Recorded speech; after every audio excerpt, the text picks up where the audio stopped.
Welcome back to the Christian&Cowboy Podcast. Hope you guys are having a good day today whenever you are listening to this. I'm Christian, as always, joined by Cowboy. Cowboy, how you doing tonight? Okay, brother. How are you? It's whatever, but I finally got a 2-0 weekend. The Titans and Tennessee both won on the same weekend, so that finally happened for me. So I'm doing a lot. When the last time that did happen? It's been a while. Did it happen any last year? I'm serious. I don't know. Maybe. I don't remember the Titans schedule last year like I do Tennessee's, but yeah. I'd be surprised if it did. I don't know what week that some of those games were, but yeah. I don't know. So Tennessee beats South Carolina 41-21. Great game overall, just from offense, defense, and special teams, all facets of the game. Just it's kind of like what Jesse Simonson from VolQuest has been saying about it. It was just a perfect example of complementary football, and it's a game that Tennessee definitely needed in a performance that definitely gives them a lot of confidence going into the rest of this season with 4 games left. And you want to go ahead and give your overall thoughts on the game? Go ahead. Well, I'll take the negative first because that's kind of how I am.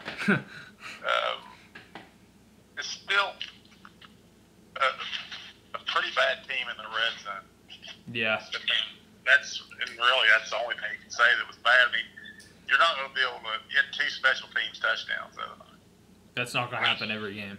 No, and you can't expect it to. But one thing's for sure, that's something that's been missing for years. Good cheap points. It seemed like when former coach, you'd get that every week. It seemed like something, a punt, or there were always big plays, and that's just not been there forever, it seems. But still, just too many times they get bogged down inside the 20, no matter who's the quarterback. And just too many times they got to kick field goals. But I mean, that was a butt whooping, man. I mean, you ran for 150 yards somewhere in there, held them to 70. Held them to no points in the second half. Right. Second half shutout. That South Carolina defense is good. I don't care what anybody says. I mean, and Muschamp is a good defensive coach, and we had receivers out there running 3 everywhere, all night.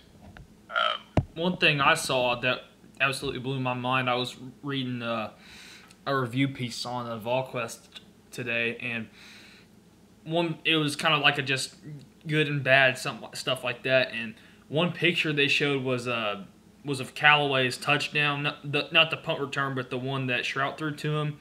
Right. And the pocket on that play was just unbelievable. Shrout just had so much room to move and maneuver to get that ball where it needed to be. No, I agree. And I'll tell you something about Shrout. Man, he looked like a quarterback to me. I mean, I was more impressed eye level, just looking at it from an eye test, than Mal. I mean, he has got a Gatling gun for an arm. It moves well. I mean, he's the kind of guy that I don't know if he'll play here. Probably won't, but I bet he transfers and ends up helping somebody. Oh yeah, I would not be surprised. That's all you heard is he turns the ball over in practice, and it's just that's how it always is down there. They get a narrative is created about a player, and they can't ever shake it, and they never give him a chance. And man, he was lights out. He's gonna make mistakes. I mean, are you saying that they've been saying he's just a bad practice player? That's what I've heard since. Yeah. Well, he turns the ball over. Well, hell, so what if he makes things happen? I mean, you're not going to be any worse than you are. I don't see how in the world he had to. I mean, the last good quarterback to play for us, that wore number 11, everyone knows who I'm talking about. He was a terrible practice player, but when the lights came on Saturday, he balled out most of the time. Yeah, and it's kind of cliche, but there's a lot of guys that don't like that. And I just don't see how in the world, with the way the season started with Guarantano, that those kids didn't get a fair shot to play. Mauer and Shrout, I mean, they're clearly better. Now, having said that, we might not win the other night without JG.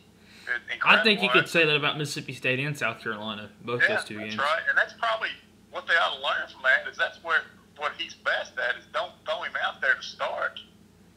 He's probably better in a relief role. Kind of like a six man in basketball. For whatever reason, he just doesn't handle a starting role. But I mean, he's not an untalented player. Oh yeah. There's a reason why he's got a scholarship there. And there's a reason why when we recruited him, he was like the number 2 or 3 dual threat quarterback in the country or something like that. I don't remember. Or I don't think he was recruited as a dual threat, but you know what I mean. He was one of the best quarterbacks in the country when he committed to us. It just goes to show what happens if you look at. There was a definite different bounce in the step of Callaway and Jennings both. Well, they're out there running routes thinking that if I get open, I'm going to get the football. And they did. Mm-hmm. And Jawan Jennings, my God, I mean, what can you say at this point? I mean, listen, I'll be 49 years old next month. So I go back a long way. Mm-hmm. He's in my top 5 all time.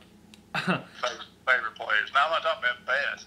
I saw a tweet from Khalil McKenzie that said it's gonna be weird teaching all these little white kids named Jawan at Tennessee football camps in 10 to 15 years. Yeah, I saw that. Khalil, I saw that. I mean, he embodies Tennessee. He's a Tennessee kid from the state, from your high school. Yep. Incidentally.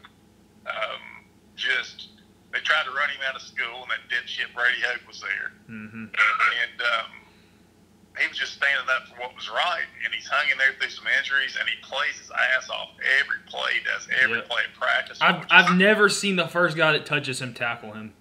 No. Never. The other night was unbelievable on both of them, but the hit he took in that end zone, when I saw that, I was like, is he alive? He caught it? And he stood up, and there wasn't no go into concussion protocol. Oh, I'm hurt. Oh, I got a stomach. He stood up, celebrated with his teammates, and went to the sideline. Mm-hmm. And then the second touchdown, he broke like 5 tackles to get in there. I mean, he's just awesome. I think he had the order of them reversed, but still, I know what you mean. I don't know what his prospects are in the NFL because he's not that fast of a player, but there's a lot of guys in that league that have played a lot of years with his kind of want to and his kind of effort. And I mean, his knees aren't in great shape, so I don't know if he'll ever get a shot. But man, I hope he gets paid someday because he deserved it. I hate to say this since you probably hate this team more than anyone that I know, but someone I think could notice a diamond in the rough like Jawan is Bill Belichick. I think that they could, if the Patriots look at him and he's there in like the 2nd or 3rd round, I think that they could possibly take him. But I know the draft's a long time away. But it just depends on how he tests. His medical report's going to be everything. How bad his knees are. Yeah. But we'll see. Anyway, I mean it was a great night. I mean, don't say it. The other thing that's a little bit of concern: the running backs continue not to be dynamic. We're not getting any big pops. And Eric Gray's almost non-existent all of a sudden. Yeah, I guess they're just. I mean, they can't redshirt him now, but I guess they're just kind of letting him play more of a developmental role for the rest of the year. And he's not giving them anything. They're not really. I mean, it's Jordan and Chandler. I mean, there's no doubt about it. I mean, Tim Jordan's been playing great the past few games, though. Yeah, they're not. It's not that they've been bad, but we're not getting any. 30, 40-yard. Yeah. I mean, I personally, I think Jordan's played better of the two. I think he did too. I think Chandler's just kind of mad. He's a good kid. He kind of reminds me of what's the Berry kid that ran on the kickoffs back? Evan Berry. That's what Chandler reminds me of. He's got crazy speed, but he just doesn't. He's not consistent. In between taking the ball from a handoff, he just doesn't seem to have the vision to make it happen. Mm-hmm. But I mean, they're adequate players. But we still don't have a national. We don't have a back anything like what Georgia has. What's that kid's name down there? DeAndre Swift. Yeah, him or that Etienne guy or whatever his name is at Clemson. Or Jonathan Taylor at Wisconsin, anyone like that. Wisconsin. Yeah. We don't have guys like that yet. We used to have 4 or 5 on our roster all the time. Mm-hmm. But what else? Obviously, Batuli, game of his life. Darryl Taylor balled out too. Yeah, and that's something else, man. Yeah, all these kids are seniors, all of them. I was talking to my buddy Keith, and I said, man, all the big plays that were made out there the other night are not going to be out there next year. I mean, every one of them. Mm-hmm. Even Nigel Warrior had another great game. He's gone. So there's a lot of holes to fill. But having said that, a lot of freshmen are playing and playing pretty well. Yeah.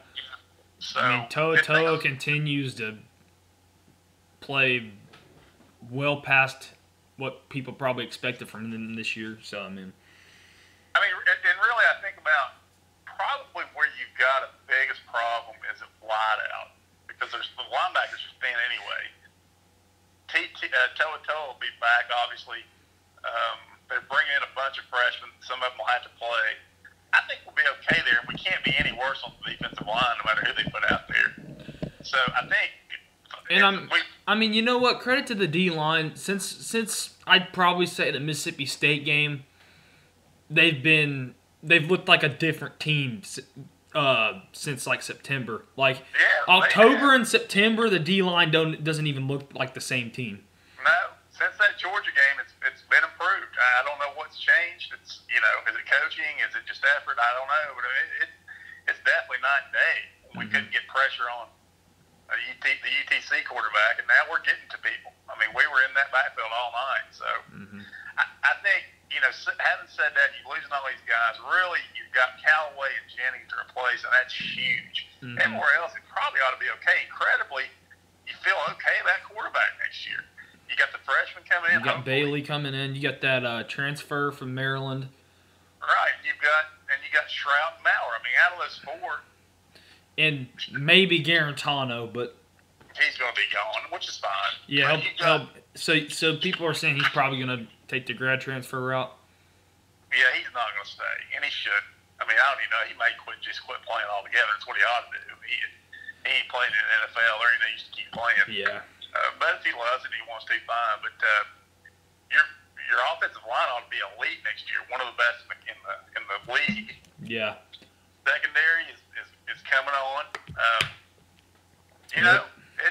Next year could be something if they can catch a few breaks. You get the tough games at home. You got to go to Athens, of course. But it was funny on the voluntary reaction listening to Reed and Russell Smith trying to hype everyone up, saying we're gonna kick the blank out of Oklahoma next year, and I was like, okay, slow down.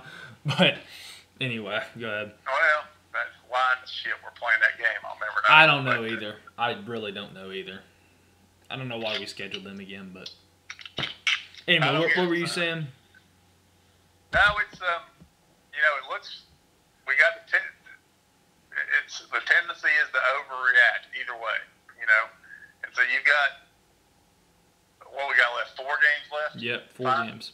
I mean, you really ought to win every one, and you kind of got a feeling there'll be an egg in there that we lay. Yeah, and you can only lose one to get to a bowl game. That's right. I think that's doable. I really think that's doable. I think if you split with Kentucky and Missouri, you get to a bowl. I think that's what it is now. Split with Kentucky and Missouri, you get to a bowl. I think it's a given. Now, this coming week, we talked about this. UAB ain't going to be any. They're a good team, and they're well coached, and it's losable. It is. Yep. Number right now is 10.5 for us. That's a scary game coming off an emotional win. I'm very scared. I'm not even going to lie. I'm more worried about UAB than I am Kentucky. Mainly because it's Kentucky, and this is football, not basketball, and we own them every year in football. And, this UAB team is good. They are a lot better than a lot of people might know or think they are. But this is a very good UAB team coming in here this week. Yeah, they are. I mean, particularly at that level. So it's if you don't go out there at the right preparation, it's losable. But I kind of got a feeling the game that worries me the most is Kentucky for whatever reason. even though we've always had their number. But that game is concerning me, particularly if they play it at night. It's 20 degrees up there, which it will be. It always is. So is your reason for concern just because it's a night game and it's going to be cold and just stuff like that? Yeah, it's just there's no you can't have too and I much mean, faith. the Tennessee game's always a game that Kentucky fans are going to show up for, no matter how bad they are, how bad we are. Yeah, and we're not good enough to just roll out there and beat them like we were able to do for 30 years. It just isn't that way. The fact they beat Missouri like a drum, but Missouri I don't know what happened with them. You know what's funny? All three of their losses has come on the road. Yeah, they got a bitch of a schedule coming up. They got to go to Florida, and then they've got still got Georgia, I think. It seems like they play Florida in Gainesville the week before they play us. No, they play Florida at home this year because last year they beat Florida in Gainesville. Okay. That's the only reason I know that, because they beat Florida in the Swamp last year, but they do have to go to Georgia. I do know that. Yeah. And a lot of people, they thought they'd be like 7-1 or 8-0 going into that Georgia game. But well, it looks like they would be. And then they lost that Vandy game, and then the wheels would come off. So. Well, Wyoming too. Well, but that was, yeah. But since that time, I mean, it didn't look like there was any way they were going to lose. Mm-hmm. So, I don't know. Maybe we can get, they've had our number too. Ever since they've been in the league, I think we beat them once, maybe twice. I'm going to be interested to see how this Georgia-Florida game goes Saturday, or Florida-Georgia. I'll just say it both ways so no one attacks me. I'm going to be interested to see how that game goes Saturday. I think Florida's going to beat their ass. I kind of do too. That's kind of what I'm leaning right now, however many days away we are from the game. 6, I guess. Or 5, technically. That's kind of the way I'm leaning too. Georgia, there's something not right with that team. I don't know. It's hard telling what it is, but something's off. Yeah. And, they're going to lose that game. I think Auburn will beat them too. It's going to be one of the most disappointing teams in the country by the time the year's out. Yeah, probably. And because of that, I will not be surprised if Fromm decides to come back next year. Pull Peyton Manning, be like, no, I'm not satisfied. We were 2 plays away from a national championship 2 years ago. I don't think Jake Fromm's that good of a player. I mean, I don't think he's as good as Tua or Burrow, but I think he's a good solid quarterback, and I think he fits with Georgia pretty well. Don't get me wrong. I wish we had him. Yeah, I'm about to say. He's not an NFL player. People are kidding themselves. There's no way he's going to be. He might be a backup, but that's it. That's the best he'll do. He's not a starter. He's not a starter in that league. Yeah. Well, speaking of the NFL, actually, we'll do our picks against the spread first, and then we'll switch into NFL. Okay. Last week, me and Cowboy both went 3-2. So now on the year, I am 19-21, and Cowboy is 24-16. So he's still beating me by about 5 games. So hopefully I can try to narrow the gap, but it looks pretty much over, as we only have about 4 weeks left in the season. So the reason why is because you keep going the other way just to try to catch up, and that just puts you further in the hole. Yeah. You got to pick, when you're doing these picks, you got to pick what you think's going to happen. Well, I got some of them. I got, it didn't work this week because we both went the same record, but let's see. I got Auburn over you. I got Missouri over you. Or I got Kentucky over you, but then you got Ohio State and Tennessee over me. So, oh well. All right. First game, UAB at Tennessee. Tennessee minus 10.5. Yeah, I'll say we'll cover it. I'm very nervous about it. I will too. I say we win by 2 touchdowns. I think we win a game that's like 35-21, something like that.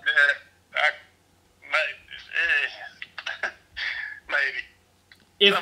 I don't know how good UAB's defense is or anything like that, but I'd say it'll be a 2-touchdown game. That's what I'm predicting. Yeah. All right. Vanderbilt at South Carolina. South Carolina minus 15. South Carolina. Hey, Vandy's a doormat, man. Yeah, that's a mad South Carolina team. in Columbia. I gotta agree with you there. Well, I already heard you say this, so pretty much know what you're gonna say here. Georgia -6 against Florida. Yeah, Florida all day. Yeah. I can't believe that's 6. I can't believe that's 6 points. I think Florida's gonna win outright. Actually. I do too. That's what I mean. Do you know if that line started at 6 and it's moved, or? I think it started at like 5 and it's moved up to 6 for Georgia. See, I don't gamble, so I don't know. I mean, maybe I'm way wrong. I just know based on what I saw, Florida looks way better. Yeah, I agree. Kind of a game. It's off the map, but this is where game day is this week, so I decided to put it on there. SMU at Memphis. Memphis a 6-point favorite at home. I'll take SMU. Dang it, that's what I'm going to do. Oh, well, looks like we might have the same record either way. But, yeah, I'm taking SMU there, too. I think SMU will probably end up winning that game outright. I don't know why, but I guess got a sneaky feeling that SMU ends up winning that game outright. I don't know why game day decided to go there instead of Georgia, Florida, or Florida, Georgia, but have you heard that Minnesota's trying to get game day there the week of the Bama LSU game? Yeah. I hate to break it to him, but that ain't going to happen. Yeah. I mean, he has a point. You could go to that game any year, but... Yeah, I think probably it's what they ought to do, honestly, just so they can go to different places, but it's just going to be too big of a game. But, yeah, that would be the third straight week they've gone to off the map type game instead of a top 10 game in the SEC. So, yeah. And then our last one, Oregon -5.5 at USC.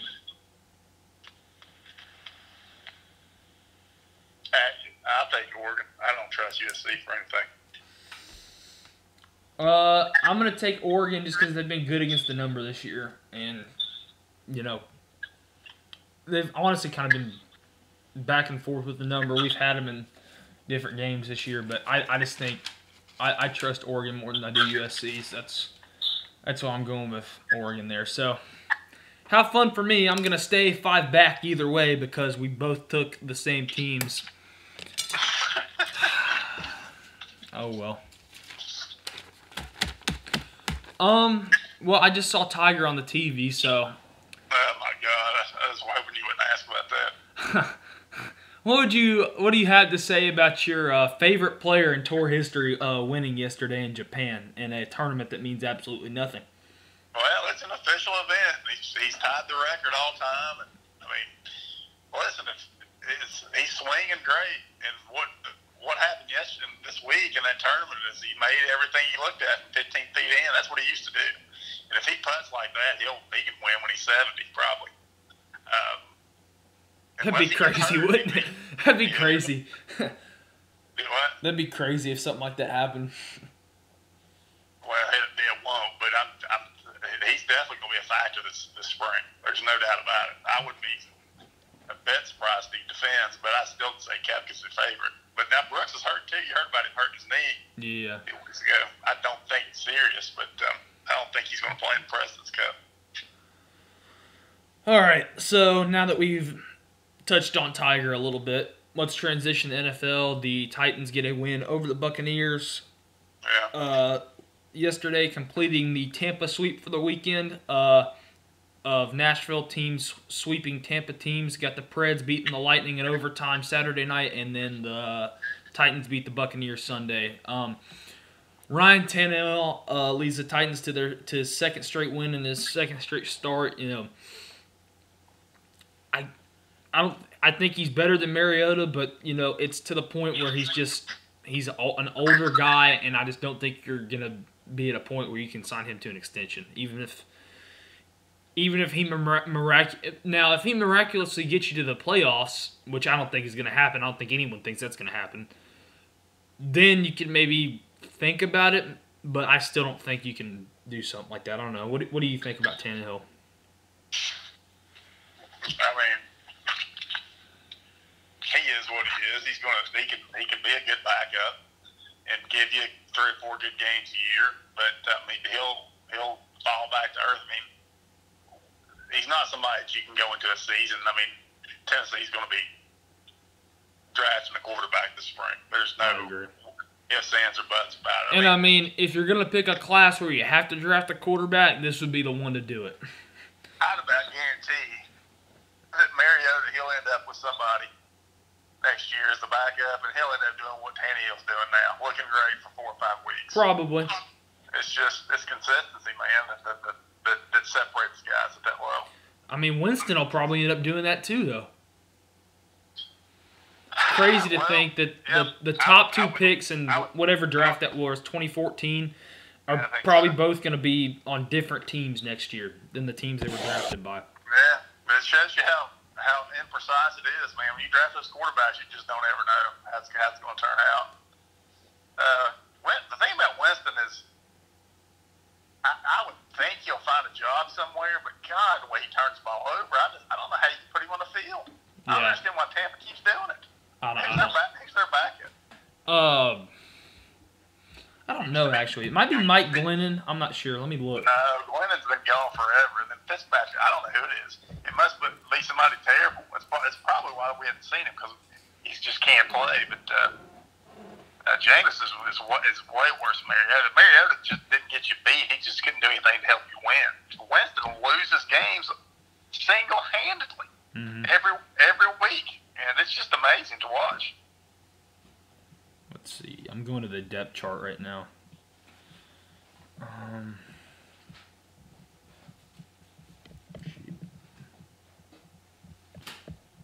It's Ryan Griffin. I don't even know who that is. That's their backup. Do you know who that is? No, I don't even know where he went to college. I don't either. I've never even heard of him. Looks like Mason Rudolph had another pretty decent game tonight. 250 yards, 2 touchdowns. So. I looked at that score about, an hour ago, and Miami was winning. What's happened on that? Steelers won 27-14. Okay. It was 14-10, so. I didn't watch a second of it, but anyway. So, Titans are 4-4 right now. That's, to be honest, where a lot of people probably thought they were going to be at this point before the season. And if I'm being honest, I still see this team as a 8-8, 4 or 6-10 football team somewhere in there. You're talking about the Titans, right? Yes. Yeah, I think so. I mean, they're the worst team in the division, I think, easily. I mean, it's still, to me, you can flip a coin between Jacksonville, Houston, and the Colts. And Indianapolis, man, I sit here, I think the first podcast we did, and I just laughed about people thinking they were still going to be, and they're still in it. Brissett's awesome. Nothing has changed. It's not luck throwing for 350 yards, but they're still great.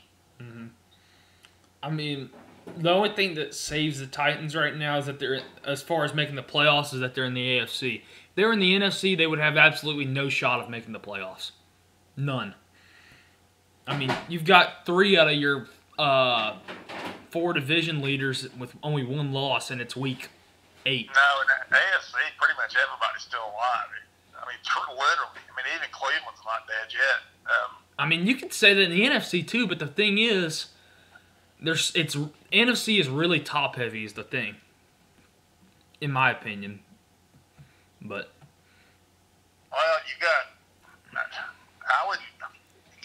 there's a lot more competition for spots in NFC. A lot more. You've got Detroit, Philly, Green Bay, Minnesota, Philly, Dallas, Seattle, the Rams, and San Francisco. See, New Orleans. I don't know if you said them.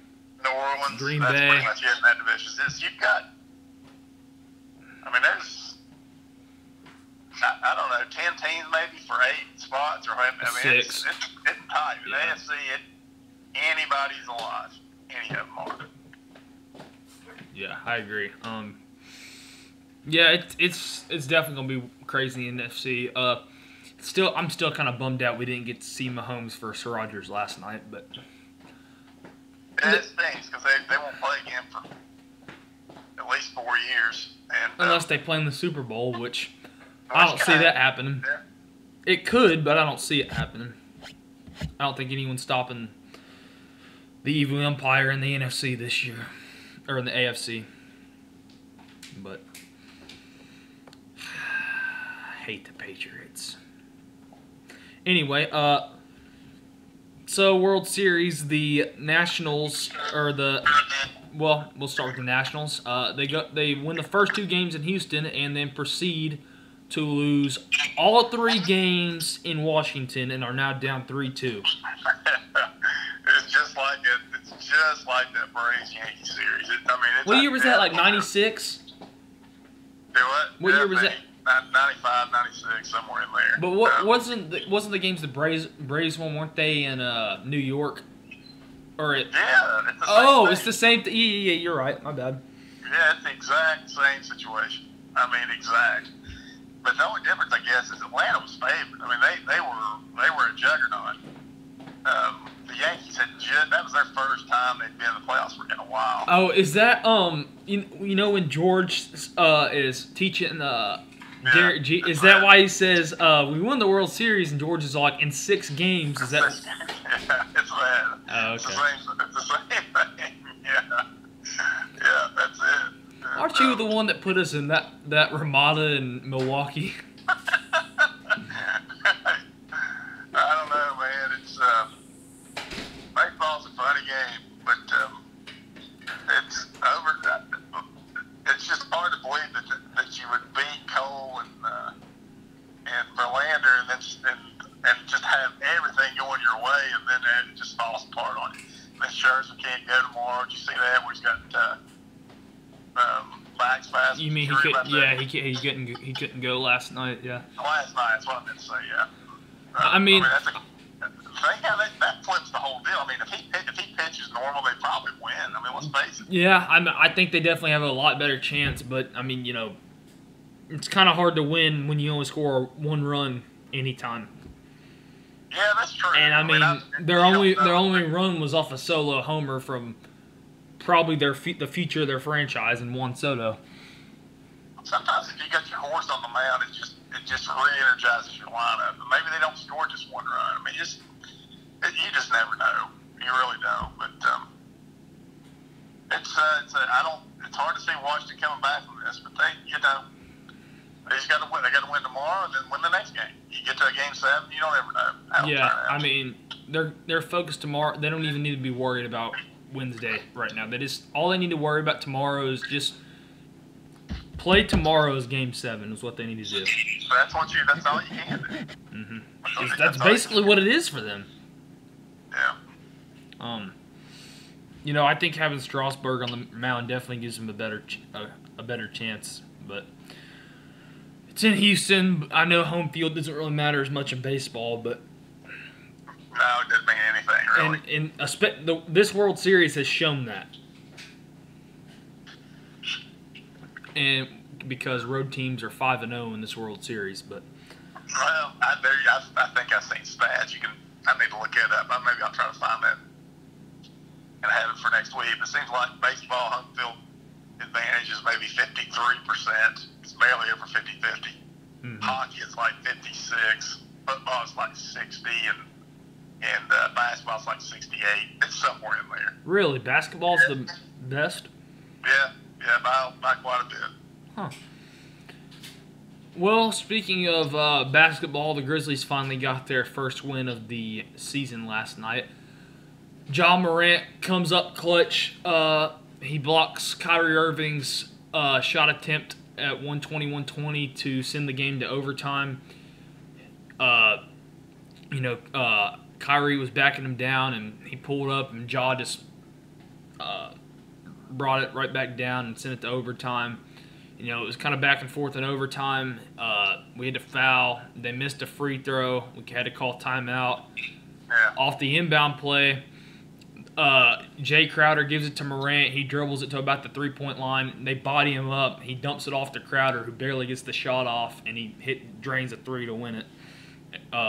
So I don't know what that's going to do for momentum. It is the third game of the season, but that was still pretty cool to see. And, tomorrow you got to go to the Lakers. So much for a momentum boost when you got to go to the Lakers tomorrow, But, no, I mean, I think Morant is going to be a great player. I mean, I'd been fine taking him number one if it were me. Because you just never know about Williamson, man. I already heard. I mean, I'm not saying I would have done that, but if somebody had him, I wouldn't have argued with him. The way the league is going, a guard like that. I mean, look at Golden State. They ran over this whole league for 5 years with a player kind of like that. Speaking of Golden State, they suck. Well, it's I don't know why anybody's surprised by that. I mean, they got. I mean, I'm not. I'm just. I mean, their starting lineup, 2 of their 5 are gone, and Iguodala's gone. I mean, there's nothing. I don't know what anybody expected. There's no way they're going to make the playoffs with that roster. There's no way they are in the Western Division. The Western Conference. They beat the Pelicans tonight and got their first win. I just read that. But, getting beat by the Thunder, who were supposed to have a down year this year, by like 40, is alarming. Yeah, I mean that's. And and getting blown out by the Clippers in their first game the way they did. Well, the Clippers game wasn't as big a deal, but God, I mean, I just couldn't believe that they got beat by OKC that bad. I mean, I don't even know who's on their team now. I think Chris Paul is. Oh, that's right, he is. That's how they got Westbrook in Houston. I remember Bleacher Report sent me an alert that said OKC beating Dubs 70-37 at halftime, and I was like, "Oh my gosh!" I know, man. Believe me. Well, one more thing I'll just touch on. I know I kind of talked about it earlier, but against the Lightning this past Saturday, the Predators were down. I like to try to at least say a little bit about all 4 of the major sports in every episode, but especially since it's the time of the year where all 4 of them are going on. So Saturday, the Predators were down 2-1 in Tampa with about 5 minutes left. They get a power play goal to tie the game up at 2-2 with about 4 minutes left, and then they win in overtime 3-2.